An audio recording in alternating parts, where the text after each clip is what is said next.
Okay, this is my true opinion as to why I believe your bank account should be at $0 and why money hoarders just don't get ahead. Okay, this is obviously coming up a lot in my world, and I truly just don't think that this is spoken much about. There's a different mindset between being broke versus poor. Believe it or not, I aim to be broke every month. What I mean by that is as soon as I have money coming in, I want to put it over there somewhere else for it to make more money quicker for me. So that doesn't always just mean about investments. So for example, that could be coaches, for example, or mentors. I'm only preaching and explaining based on what I physically did do for 10 years. Because there's two things I want to talk about. There's mindset of how money will end up making you move. And the second thing is an opportunity cost, because we are in a world of extreme inflation and it's about to get worse. So let's talk about first why people think that they need to have a lot of money in their bank account. People say, I need to have this money in my bank account because it'll help me sleep at night if for a rainy day if something occurs. The root cause to that problem is actually because you don't know how to make money. So if you learn how to make it and multiply it, you'll be okay. Anyone who has more than 3 months of living expenses in their bank account, I think are crazy. Now, I've built a multi-million-dollar property portfolio, as well as reached one of the highest income earning businesses in Australia within less than 2 years of leaving my business by literally doing this thing, by literally draining my bank account. But draining it on things that are going to make me grow. So I'll give you an example. I have intentionally drained my bank account and overpaid the tax man on my taxes intentionally, because I can control what I pay intentionally, so I have a really good borrowing capacity so that I can do some smart stuff with my investing fucking later on, which is like a good 12 to 3-year plan of what I'm actually doing now. And it takes balls to do what I'm doing. Another example is as soon as I had equity in one property, I pulled it out. And even though I was going to be like, I'm going to be scrambling for fucking $1,000. There was one time when I was settling on my third property. I've done a podcast on this a few times. When I was settling on my third property, I had minus $30 in my bank account. But I knew that property was going to make me $100,000. So let's talk about what actually happens when your bank account gets lower. Your fight or flight mode kicks in.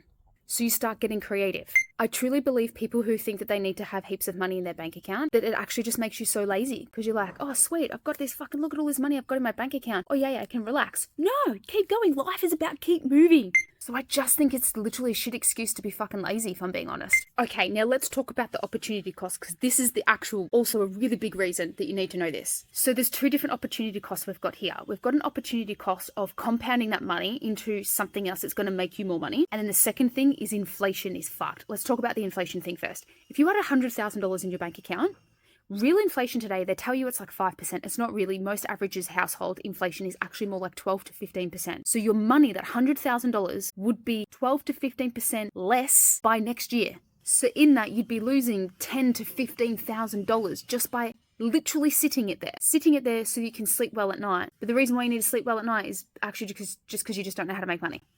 Or you don't know how to raise money, because technically none of us make money. We just take money from somebody else. We are not the Federal Reserve. You can't go and say, yo, fucking, I'm going to make this money. You print it. You don't print it. You just take it from someone else.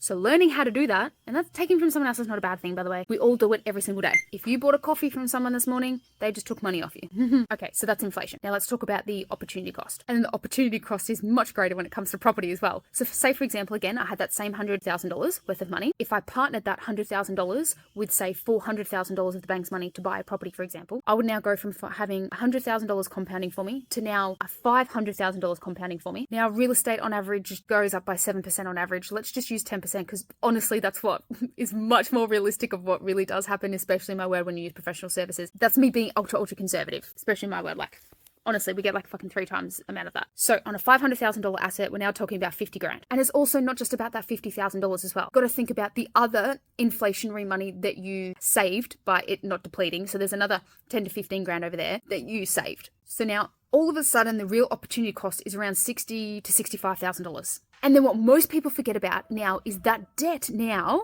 of that $400,000, somebody else is going to pay that off for you, either via profit of paying down the principal and or inflation literally making that debt irrelevant. It's just chewing away at it, because debt becomes irrelevant with inflation. So maybe you're thinking, what the hell? This is too deep, Olivia. What on earth are you going on about? So what I'm trying to say is, one of the worst places your money can be is in a bank account. It makes you small and think small and play small. Even for the amount of business owners that come to me with like $500,000 or $500,000 cash or $1 million cash, and I'm like, how much of that is your monthly expenses? Like, if you were to not make anything, how much running expenses do you actually have set aside? And then they tell me it's like 12 months worth of running expenses. And I'm like, what are you doing, mate? Your business has an opportunity cost. And now there's some people who literally can't produce under pressure. I get it. For those that don't know how to produce under pressure, I say, well, then learn how to deal with pressure. There is something called being anti-fragile. It's around the ideal that the rate at which you can handle stress increases. For example, I used to freak the fuck out and worry about where I'm going to get $50 to put money into the petrol into the car. And so now the same sort of stress that I used to have over there on small money problems, now that same stress is now put on $1 million problems. So the stress is the same. And then when you get over that hurdle of worrying about that stress, that no longer becomes something you stress about because you've been through it and you've learned to grow through it and you get through it because you didn't die. Every fear leads to death. Like if someone is feeling shame, they might be fearful of being lonely and isolated, or because they went first and they might be the laughing stock, and then they relate the loneliness to death. So you're not going to die. You don't need to have too much money in your bank account, and reinvest in yourself, in future you.